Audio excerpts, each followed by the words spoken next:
这4年的生活费花了，结果利用了5军银元，你看能不能顶个2-3万块钱？大爷，我没听错吧？你这5、6军银元可是100多块了，这张口只卖2-3万，这难免也太不值钱了。我看你这都是一眼开门的东西啊！真假一点问题都没有啊！嗯，上次卖银元，2014年。哦，4年了。你就说能给我多少钱嘛？反正家里都剩那些东西了。那你要10年前100块银元只卖2-3万，也太不正常了。10年前那时候袁大头好像6、700一块吧，家里边如果都剩那么多的话，那之前应该是被别人挑过了。我看你这100多块，这都是清一色的袁大头。10年的生活费才这么多，那你够节省了呀？有啥节省不节省啊？我一个人吃饭，全家不饿。哦，我今年都60多了，因为咱没结过婚。我的吃饭天天是3个馒头都搞定了，其他都不需要。一天才吃仨馒头，那你确实够节省。我看你这瘦了也都是皮包骨头了。一天3个馒头的话，生活费2块钱呗，1年也不到1000块钱。那你是长时间这样吃的话，身体肯定缺营养。况且你这么多银元，完全没必要这么省啊。这你就不懂了啊！我那么大年龄了，没有其他爱好。自从有了电脑以后啊，我就喜欢打游戏。哦，玩游戏，我听过年轻人玩游戏上瘾的，没见过你这么大年纪了，这还玩游戏。年纪大了，你不比年轻人身体啊，整天往那一坐，时间长了，身体肯定吃不消。再说你这年纪，看电脑看的这个也眼花缭乱啊。所以说我在车上根本一点讲究都没有。大部分的钱都花在装备上了。哦，人这一辈子有几个爱好？为了点爱好花点钱，无所谓。那你能这样想，你是一个看得开的人，就是你的聪明劲儿用错了地方。你想想，你为了玩游戏，一下子玩了10-20年，这期间你肯定也没时间去工作。那即使再厚的家底儿，也得有花完了一天。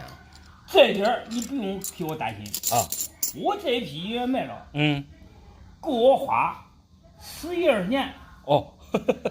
我现在1个月还管领取100补助。哦，那100的补助，那是恁老年人零花钱，应该够你每天吃几个馒头了。如果你是孤家寡人的话，那这100多袁大头啊，也够你花上几年了。毕竟吃饭也花不了几个钱，买装备会消耗的钱多。接着刚才说你这些银元啊，应该是被别人挑过了，这个里边啊连一块龙样或者是一块值钱的8年都没有，这都是清一色的常见年份。你像我们个人家里边传下来的银元啊，几百块里边找出来一些龙样和一些稀少年份，那都属于正常，甚至有一些带版的，但是被别人挑过之后啊，这剩下来这都是一些不值钱的。但是你这100块银元整体状态还是不错的，大部分这都是通货状态。其他多余的废话也不多说了，一块给你按1000，有多少算多少，直接数数就行了。你这价格给的可以，比我10年前卖的价格还高嘞。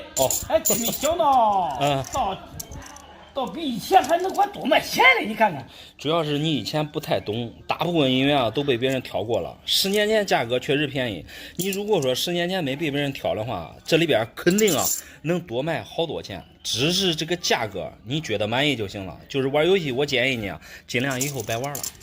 玩游戏我干啥去？我这么大年龄了，不可能出去上班吧？以后卖了银元，家里也没有了。那我的意思不是让你去挣钱了，因为你年龄又恁大了，这个天天往那一坐玩游戏啊，对身体，不好，尤其是你吃了也有问题。一天3个馒头，你长此以往，身体肯定缺这缺那。这些银元啊，这个变现之后，我建议你啊，你好好的补身体，以身体健康为主。玩游戏那都是闲了没事玩的，谢谢你，你也别管那么多了。管好你自己就行了，行不行？那行，那我给你简单的看看数数啊。好，中。俺家家传了8块老银元，有人竟然一下子给俺出价80万，看看亏不亏？哎呀，这8块银元我看真假没问题啊，里边这一块包浆怪怪的。哇塞，这还不是一般的银元了，湖北加本省2字，这个银元如果对的话，这绝对不便宜。你这个银元最难看，因为放在最下面，都和俺家那铁都粘一块了。越是难看的银元，有时候越有价值，相当于是人不可貌相嘛。你这8块银元是5种，不同的币种。如果有人一下子给你出80万的话，我认为不亏，可以变现给他。我有一个问题，我一直没搞明白，就这一点银子，它凭啥值80万？我很好奇。哎呀，你要是平常的银元，就像这种大头啊、传样占人，对吧？都是按个算的，他是不按银子的总量，给你80万，主要是你这里边啊有一块这个湖北加本省加字。这个刚才我都说了很难看，俺妈说差点把它给加工成银首饰，我现在看着也可别扭。这个内行看门道，外行看热闹。你这个湖北龙虽说外边沾了有铁锈，这看起来表面难看，但是你这8块银元里边啊，唯独缺了它，说实话还真值不了80万。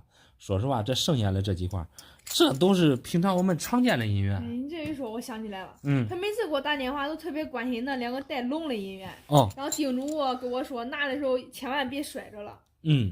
这个他说的很对，无论什么样的银元，最忌讳的就是磕着摔着。就像好好的银元，它一磕一摔之后啊，品相就变差了，直接就影响它的价值。俺妈她之前也卖过银元，好像也都一块几百块钱。这传到我手里面咋变恁贵？我上网上查也没查出来啥门道。因为你对银元不懂，害怕卖亏的心理啊，有怀疑很正常。就好比你这个湖北龙嘛，你说它外边真难看，这表面上沾了有铁锈，加本省这2个字啊，就显示出来。说实话，一个省字，你看本字完全被这个铁锈给覆盖住了。你这和普通的湖北龙一比较，几乎没什么区别。你像普通的湖北龙，也就2、3千块钱嘛。对，我查的价格也是2、3千、3、4千。这一下子咋可能变成10万一个嘞？我也是百思不得其解。你看能值多少钱吧？百思不得其解就对了。湖北龙和湖北本省价格区别巨大，你正常的湖北也就几千块钱的样子而已。但是加本省2个字，说实话它就贵了，因为湖北加本省2字的银元啊，是属于市铸币，当初设计发行的本意啊，就是在湖北本省内流通发行。但是无论你在哪里啊，这个人啊是流动的，这些银元肯定也是跟着人要流动，所以当时市铸之后啊，短暂的流通之后又给回收了，把本省2个字去掉，才发行了我们现在常见的湖北龙。贵就贵在这1个字少，大概存世量现在也就是个位数吧，别说80万了。看你这个品相，字面这一块你看带点彩，略有这个滑丝，龙面这一块有小范围的这个铁锈，但是整体品相非常好，可以说是正儿八经的未流通状态。你别说80万了，是真的800万也值啊！值800万，对，我明白了，这剩下的全都是普通银元，就这一块才是大真。那为啥别人不告诉我嘞？别人为啥不告诉你？你问这个问题，我也没法回答你。如果别人告诉你的话，估计你也不会卖给他了。这毕竟啊，你这个湖北加字也不是普通的银元，你像这种冤大头啊、占人啊，这价格都非常透明，一块利润也就几十块钱。毕竟这东西啊，你这个是如果是真对的，那说实话确实是上百万的东西，甚至几百万。我明白了，看来是我愚昧了。那最后再问你一下，这咋样才能卖几百万嘞？哎呀，这个简单。大真级别的，他这种裸币，肯定是没有人掏那么多钱玩裸币的。你得拿到那个 PCGS 入个盒，无论是否有分，只要能进盒，有 PCGS 给你做背书，说实话，你就轻而易举的就能换成钱了。懂了，谢谢老板的鉴定估价啊。没事。谢谢了。没事。发财了，别人家1个银币都没有，没想到俺爷给我留整整8斤。你看，你说我这不发财都难啊。整整8斤，那你这数量确实不少。给你纠正一下，你这可不是银币啊！我爷爷亲口告诉我的，这难道说还会有假吗？那爷爷不认识也很正常，假倒是谈不上假来。你这些都是正儿八经过去日本使用过的零件，你可以拖一下它们的重量，很轻，材质和银呢搭不上边儿，和我们过去的粉币1分、2分、5分的很像。整体上的话，这也卖不了多少钱啊。卖不了多少钱。你说这话啥意思？在你店里你能有这么多的钱？不好意思，我一个也没有，因为我压根就不玩这种粉币。你不玩并不代表不值钱啊！我已经和北京的一个专家联系上了，一个能给我1万。一个给你1万，这价格说实话都令我咋舌。你刚才说的那句话是对的，不玩并不代表不值钱。我仔细大概的给你看了一下，你这里边并没有发现有银号之类的。这一个的话，北京的专家给你报1万，你这还来找人估价，你这很明显不相信人家北京的专家啊！我咋不相信啊？我相信他们说的话。不是怕他们给我报少了吗？毕竟这一下几千个嘞。一个少3000、5000的，那几千个那少几百万了。原来你这是害怕卖亏了，你这才过来找人看看。你这上千个的话，按别人的估价，这都上千万的资产了，你还在乎这区几百万吗？你看你这话说的，几百万还少吗？我祖上几辈加一块儿也挣不了那么多钱呢。你别生气，我没有别的意思，简单的就是给你开个玩笑而已。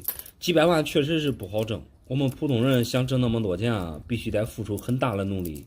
像你这些硬币啊，能卖上千万，我自始这种感觉啊，这都是天方夜谭。你也别天方夜谭地方夜谭了啊！这是我爷爷小时候闯关东一个日本富商给的哦，你看能值多少吧？给恁爷了都对了，你想想，如果真是特别贵重的钱财啊，别人不会轻易送给恁爷的。你不知道，当时我爷爷是救了他的命，你知道吧？那多余的话咱都不说了，我就给你来讲一讲这些硬币。首先，像这么大个的，在过去那个年代啊，昭和10几年，也就是80几年前。我们当时用的是银元银毫，而它这个材质是铝的。你拿这些东西啊，在日本国内可以正常流通，拿到咱这边，说实话，很多商家根本不认这个。大家都懂得常识，铝怎么可能和银子相提并论呢？所以这些零钱啊，在咱们国内根本就流通不了。你先等等，这些材质咋可能是铝的嘞？你得把这个话说清楚讲明白。关于这个材质的问题啊，咱们大家都是成年人了，是铝是银子啊，这用它的重量都能拖出来。专家100%确定是银的。我感觉他们就是银的。你不能你感觉，必须得让别人看。首先我给你推翻的就是专家的观点。第一个，它的材质就不是银的，因为日本它是属于岛国，外贸上用的银元都是和那个袁大头个头一样，辅币可以说是几乎没有，所以在当时他们也没有怎么发行过银毫。如果你这些材质是银的话，不会有那么轻，你自己可以拖一下。另外我再给你来说一下这些10钱还有5钱的价值。虽然说他们的材质是铝做成的，但是你放到现在也有几十年了，你加上之前炼铝熔了不少，所以它这个整体存世量也不多。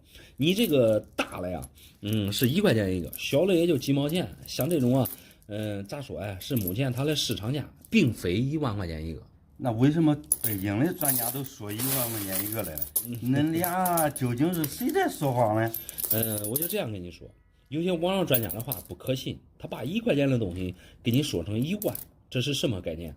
这整整是夸张了1万倍的这个价值，这叫事出反常必有妖，里边大有文章在。我不管他有什么文章，他只要给我钱就行。这东西我得拿走，不听你这样说了。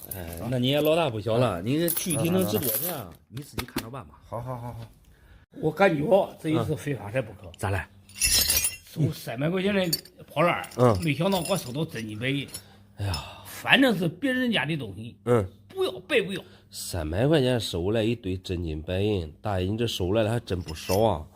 这可是正八经的黄金，怪得有好几两。另外这都是白花花的银条，这数量也得有10几根。300块钱收来的话，你这绝对是发一笔横财啊！挣钱这都是踏破铁鞋无觅处，你这得来是全不费功夫，这是咋收来呀？我这个收破烂，每次上别人家去收破烂，也都瞧不起我。这些真金白银呢，是在一对80多岁的老人家收来。当时他们的脾气可坏。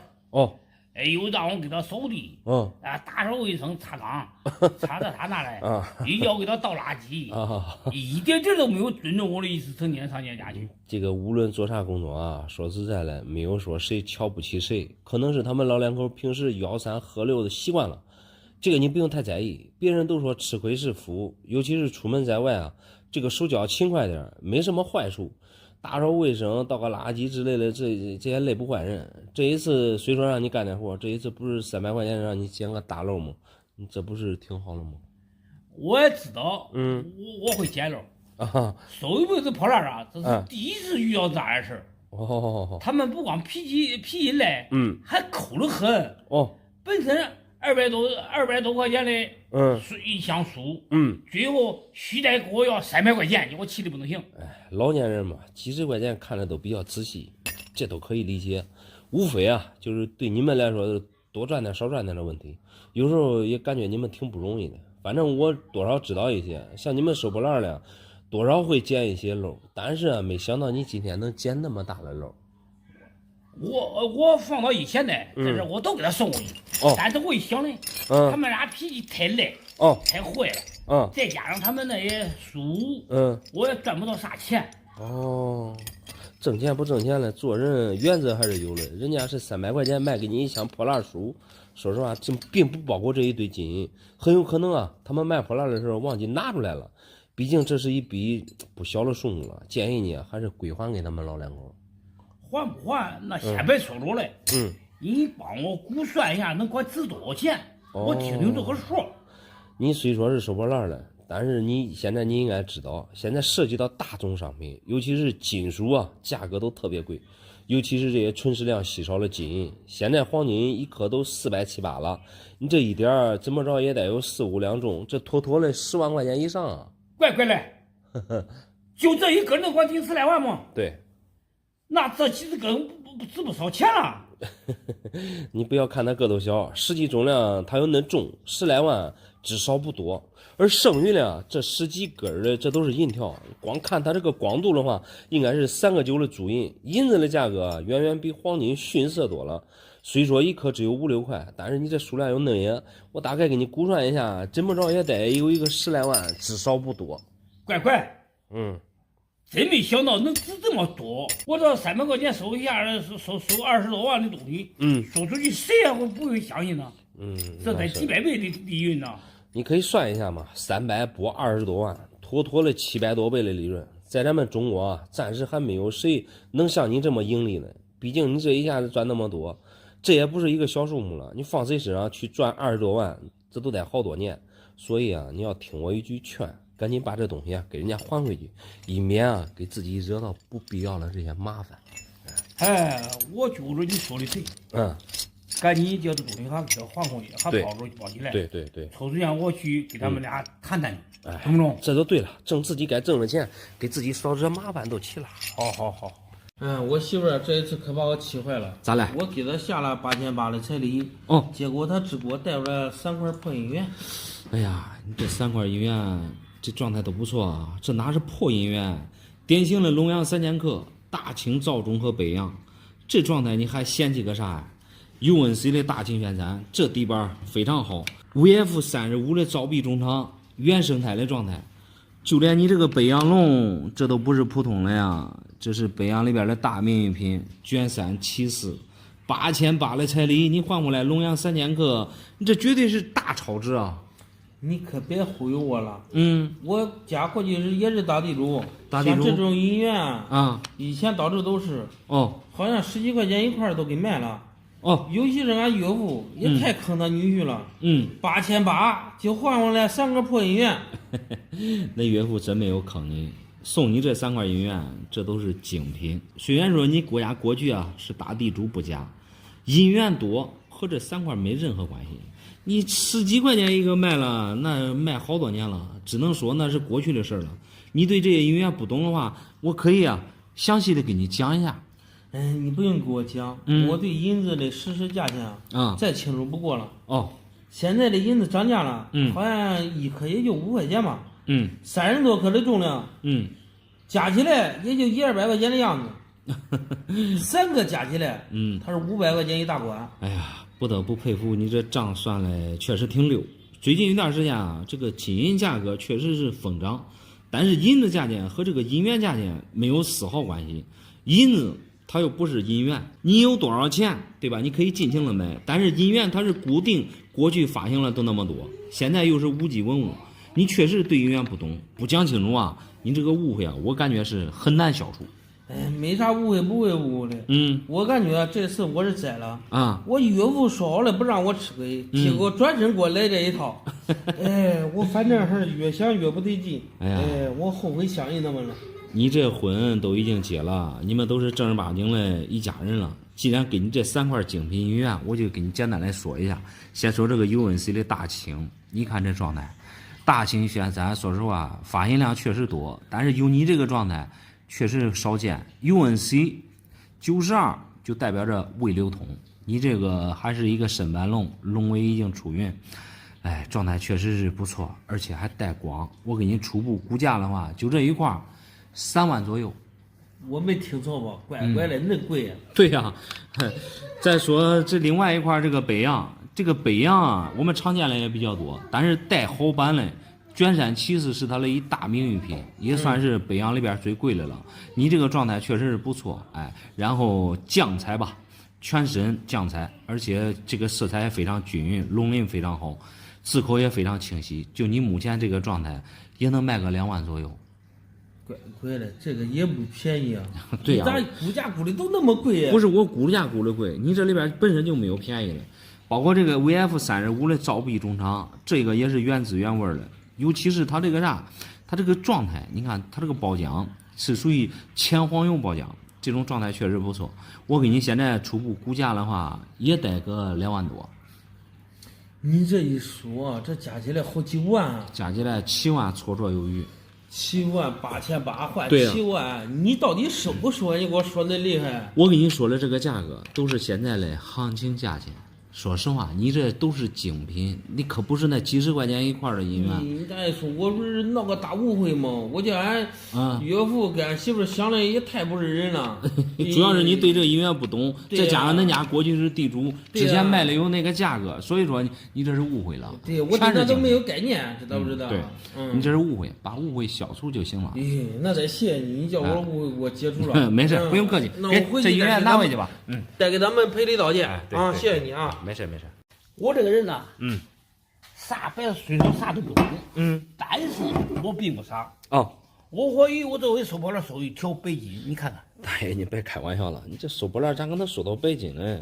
这个确实不像一般的白铜，重量怪得有1斤多。你别看走眼了啊，我怀疑这是过去的古董，反正是100块钱收来的，你看仔细点啊。我再看仔细，它也不是啥古董，这上面1没有落款，2没有器型，3重量也一般。如果是白金的话，要比这个重；如果是古董啊，它带有年代感，带有包浆。这100块钱收来呢，唯一可以给你肯定的是不会赔钱。我长这么大还没有做过赔钱的生意的小伙子，这一次啊，我这100块钱收了啊，网上专家给我了100万，你想想。大爷，你想发财想疯了吧？100块钱收来的东西，你想卖100万，那可是1万倍的利润啊！你用脚趾头想想，网上专家给你报100万，那也是忽悠你了。理由是啥？他说了，这是白金，白金特别的稀少，对，又加上过去的古董，就价值都给我定100万。拉倒吧，大爷，专家说啥你都信。那也只能对吧？被他忽悠。白金中最贵的是8斤，现在1颗才200多，你这给你按1斤来算，现在市场价大不了也就10几万块钱。你更何况过去它没有白金之说啊，因为过去的科技水平它还提炼不出来白金，所以古董白金更谈不上。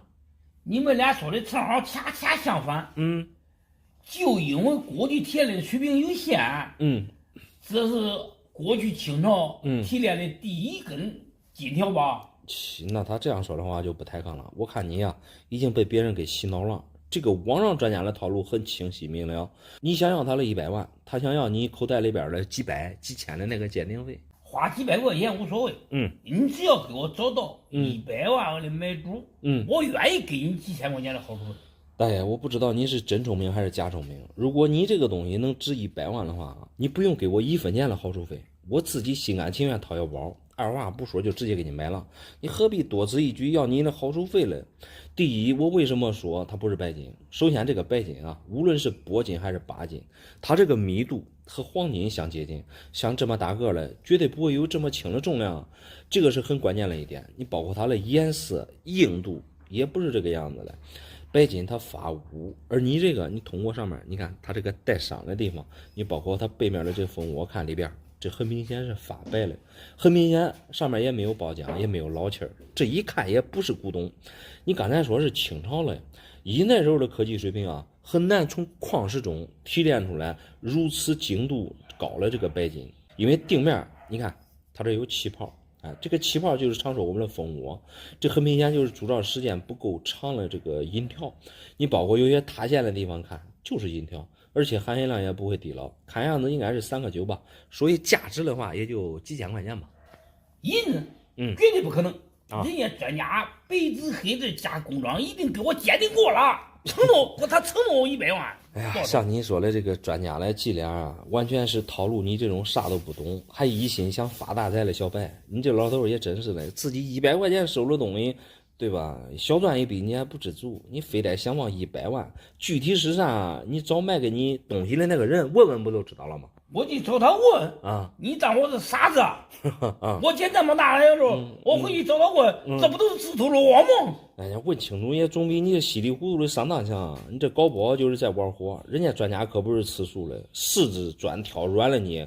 逮着机会啊，他们可使劲薅你的羊毛啊！啥都别说了啊，人家给我100万啊，我情愿意给他们分一点啊，总比卖几千块钱强啊！那行，那你自己去试试吧。我绝对来试。你看你。我有一个上海的男友，就送我一块古董银元。我上网一查询，竟然能卖100多万，看来上海人的特产真值钱啊！你这个是大名鼎鼎的上海1两银元，100多万现在买不来这个品相了吧？上海1两咋变成上海的特产了？我男友祖上是上海人，这银元是在上海生下来，所以是他那边特产啊。这个上海1两说到底还真不是上海那边生产的，你这个也太新了吧？这笔面完全是未流通的品相，而且还带换彩。这如果是真的话，100万后边再多加一个0，这种样币比较少见，他怎么舍得送给你这个？因为他爱我呗。我们这里都是18万8的彩礼，他送给我一块银元，相当于下彩礼了。拿银元当彩礼我确实见过，通常都是等价交换。你比如说18万8的彩礼，大概也就是买20万以内的银元。我这个比较特别，含银量是98.2%，比一般银元银子纯。你看上面写的有。我看到了，这个982其实它并不代表是它的含银量。这个银元你见过谁发行的银元有那么高的含银量呢？因为银元啊，它是流通货币，很容易产生摩擦，含银量越高，它的字体壁面越容易磨损，所以过去银元都是9银1铜，不易磨损，而不是说你这个银子纯，银子本身就便宜，这块银元贵就贵在它这个稀少上。我发现你就是爱抬杠。我对象说了，这是他祖上之前在上海造币厂上班的，专门传下来的，这难道还有假吗？说实话，上海在过去没什么造币厂。为什么说这个银元不是在上海生产的？你应该多少还懂点英文哈。你看上面写了有Hong Kong就是香港的英文字母，所以这个银元啊是出自1867年香港造币厂的样币。那你这么说的话，在过去就没有英文，人家都说这银元上带英文都是假币。1867年那时候属于清朝，外国人和我们做生意用的就是银元，而我们国内啊用的是银锭，也就是银元宝。当时英国港督啊，为了取代英洋而设计的这款银元。那时候我们国内啊，还是以两为单位。你看上面写了556，看到了吧？556格令其实就是朝廷1两的重量。你细看它的设计啊，正面它是一条盘龙，背面是嘉德勋章。上海这2个字啊，当时代表了不是现在上海城市，而是朝廷1两的单位。但事与愿违。这款银元设计之后，并没有得到当时北京的认可，所以现存世啊只有少量的几枚样币而已，所以价格就贵了。更不是你说的，那时候没英文，带英文的都是假币，这都是不懂的人说的。但凡我们见过银元的，都是外国人给我们设计的。那真的像你说的这样，那我这一块银元可宝贵了。世界上存世量就那么几个，这可不是用钱衡量的了。你说的很对，物以稀为贵。但是你这个银元实在是太新了，这笔面连一点差丝都没有，尤其是它这个包浆，一般像这种环彩啊，太漂亮了，未流通加上环彩，简直就是无可挑剔。品相好了不好吗？这不是能多卖钱吗？你说实话吧，就能给我多少钱？我个人看，我还真给不了你价钱。不过看着你这笔面银色啊，倒是用真银子做出来的，你这拿回去当个小玩意儿玩玩吧。我是个女嘞，我拿着它玩不合适，能换钱最好。我个人看的话，30多颗银子吧，200多块钱的样子吧，这个价格可能估的不一定准，具体多少钱你还得问问那男友他多少钱买嘞。这咋管是买来嘞？这好歹是他家祖上传下来的呀，比18万8的彩礼了呀。所以我建议你回去问问那男友，这个交朋友啊，一定要擦亮眼睛，别被眼前的这个假象迷惑了。好歹对吧？它代表18万8来，别稀里糊涂的被忽悠了。